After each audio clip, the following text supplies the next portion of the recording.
Get ready to school or be schooled in Aqualin, a brand new 2-player game from Kosmos Games.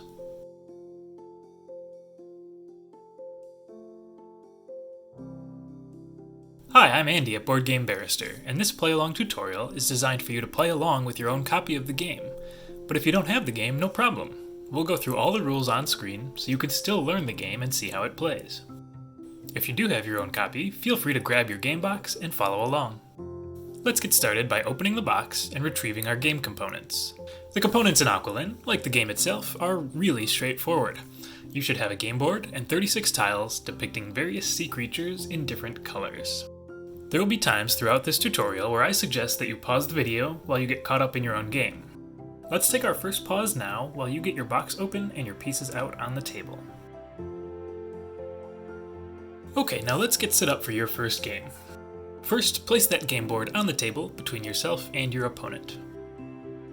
Then turn all of the tiles face down, give them a good mix, and collect them into a stockpile within reach of both players. Next, flip 6 random tiles face up and place them across the board from the stockpile. These 6 tiles are your starting drafting pool. And lastly, you'll need to decide which player will gather schools by color and which will gather schools by animal type. This will affect your goals in the game and how you score at the end. But the actual gameplay is identical for both. Let's pause again here while you get your game set up as shown, and decide who will play colors and who will play animal types.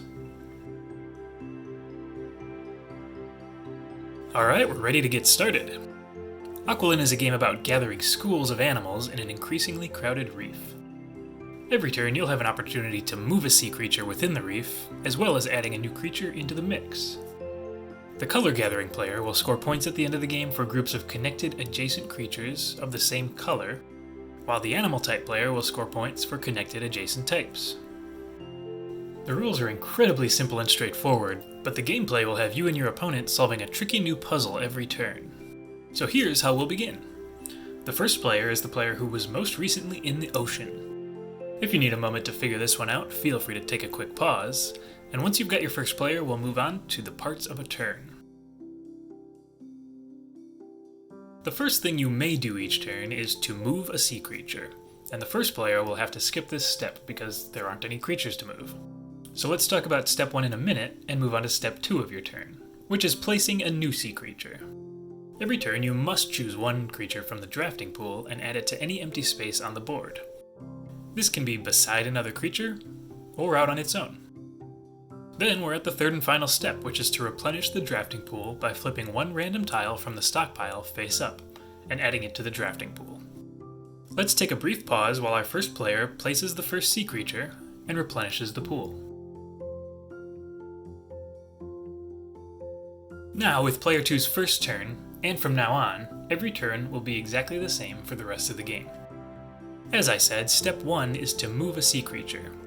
To do this, choose any sea creature in the reef and move it in a straight line within its row or column. It can move as far as you like, but if it meets another sea creature or the edge of the reef, it must stop. Also worth noting, this is a may step, so you can skip it on any turn you don't want to make any moves. Then we have the same step 2 and 3 as we already discussed. Place a new creature, then replenish the drafting pool.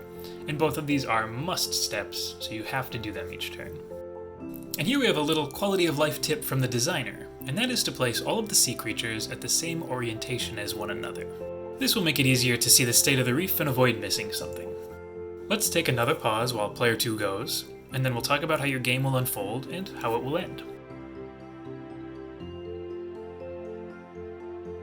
Perhaps you're already seeing some of the clever moves that could be useful during your game.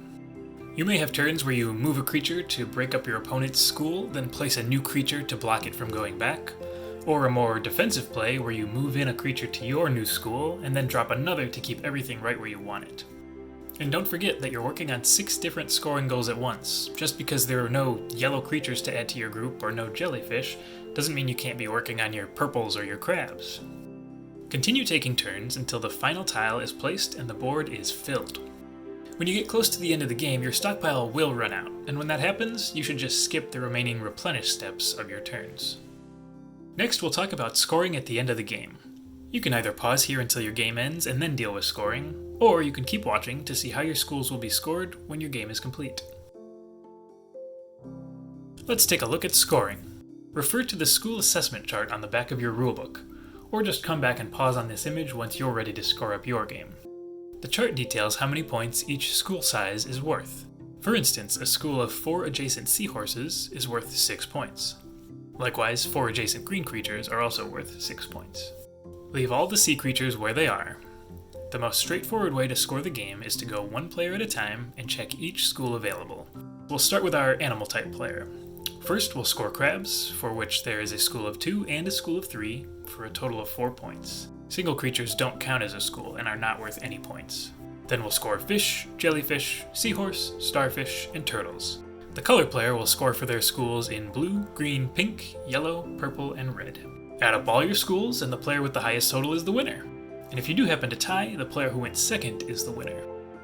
Well, that's all for your first game of Aqualin. If you enjoyed this tutorial, we'd be thrilled if you hit those like and subscribe buttons, and you could find more play-along tutorials just like it here. Thanks for watching, and we'll see you next time.